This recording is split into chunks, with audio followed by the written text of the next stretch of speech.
আমাৰ অসমীয়া মাধ্যমৰ বিদ্যালয়বোৰত ছাত্ৰ ছাত্ৰীৰ সংখ্যা কমি যোৱা আমাৰ দৃষ্টি আকৰ্ষণ হৈছে।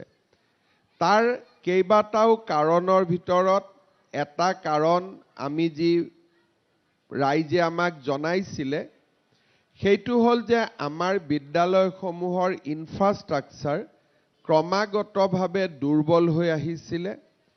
সেইবাবে আমি অসমত এটা বিশেষ আঁচনি লৈছোঁ। সেইটো হ'ল যে অসমৰ 4,000 আমাৰ যি উচ্চ আৰু উচ্চতৰ মাধ্যমিক বিদ্যালয় আছে তাৰ ভৱনবিলাক আমি নতুনকৈ নিৰ্মাণ কৰা। তাৰ কাৰণে আমাৰ PWD ডিপাৰ্টমেণ্টে এটা মডেল এষ্টিমেট বনাইছিলে আৰু প্ৰতিখন বিদ্যালয়তে আমি 8 কোটি টকাকৈ অনুমোদন কৰিবৰ বাবে সিদ্ধান্ত লৈছোঁ। যদি 4,000 বিদ্যালয়ত 8 কোটিকৈ টকা দিব লাগে তেতিয়াহ'লে আমাক কিমান টকা লাগিব বুলি যদি আমি হিচাপ কৰোঁ তেতিয়াহ'লে আমাক আপোনালোকে নিজে হিচাপ কৰিলে দেখা পাব প্ৰায় 32,000 কোটি টকাৰ প্ৰয়োজন হ'ব।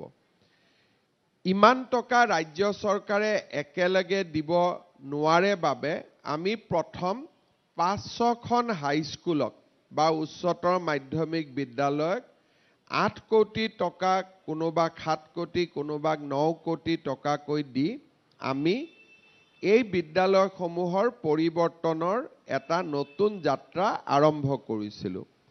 আজাৰা ৰাজধৰ বৰা বিদ্যালয়ৰ পৰিৱৰ্তন ইতিমধ্যে আপোনালোকে নিজে দেখিছে আৰু শৰাইঘাট স্কুলৰো পৰিৱৰ্তন আপোনালোকে নিজে দেখিছে।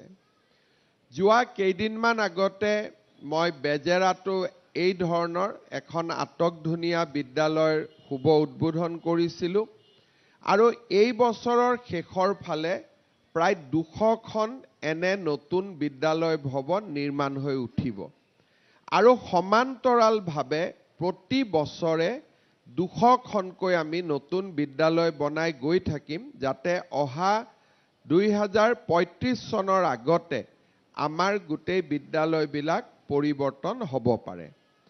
আজাৰা চন্দ্ৰধৰ বৰা বিদ্যালয়কো যদি আপোনালোকে নতুন ভৱন নিৰ্মাণ কৰিব বিচাৰে মই আপোনালোকক 8 কোটি টকাৰ অনুমোদন আগবঢ়াম। কিন্তু মাটিৰ যিটো বৰ্তমানৰ পৰিৱেশ তাক চাই আপোনালোকে সিদ্ধান্ত ল'ব লাগিব। পিছফালৰ ৱালখনৰ প্ৰয়োজন আছে বুলি কৈছে, আপোনালোকক মই ৱালখনো নিৰ্মাণ কৰি দিয়াৰ ব্যৱস্থা কৰিম। ইয়াৰ লগতে আমি কেইবাটাও বিদ্যালয়সমূহত নতুন প্ৰয়োগ কৰিছোঁ। যিসমূহ বিদ্যালয়ত খুব কম ছাত্ৰ ছাত্ৰী তেওঁলোকক আমি ওচৰৰ বিদ্যালয়সমূহৰ লগত চামিল কৰিছোঁ, কিন্তু আমাৰ এই বিদ্যালয়খনত 450তকৈ অধিক ছাত্ৰ ছাত্ৰী আছে, গতিকে আমি আমাৰ এমালগেমেশ্যন কৰাৰ কোনো প্ৰয়োজন নাই। কিন্তু আমি এইবাৰ অসমৰ বহুত বঙালী মিডিয়ামৰ বিদ্যালয় আৰু হিন্দী মিডিয়ামৰ বিদ্যালয়সমূহে অসম চৰকাৰৰ পৰা অনুমতি লৈছে যে আমি বিদ্যালয়বিলাকত ডুৱেল মিডিয়াম খুলিম। নলবাৰীৰ প্ৰসিদ্ধ বিদ্যালয় গৰ্ডন হাইস্কুলে এতিয়া তেওঁলোকৰ স্কুলত ডুৱেল মিডিয়াম চলায়, অৰ্থাৎ অসমীয়া ভাষা কম্পালচৰি, কিন্তু এখন স্কুলৰ ভিতৰতে ইংলিছ মিডিয়ামৰ স্কুল চলে, অসমীয়া মিডিয়ামৰ স্কুলো চলে। আমাৰ উত্তৰ গুৱাহাটীৰ ৰংমহল হাইস্কুলতো আমি একেখন বিদ্যালয়তে দুটা মিডিয়াম চলাইছোঁ, ইংলিছ মিডিয়ামো চলাইছোঁ, অসমীয়া মিডিয়ামো চলাইছোঁ।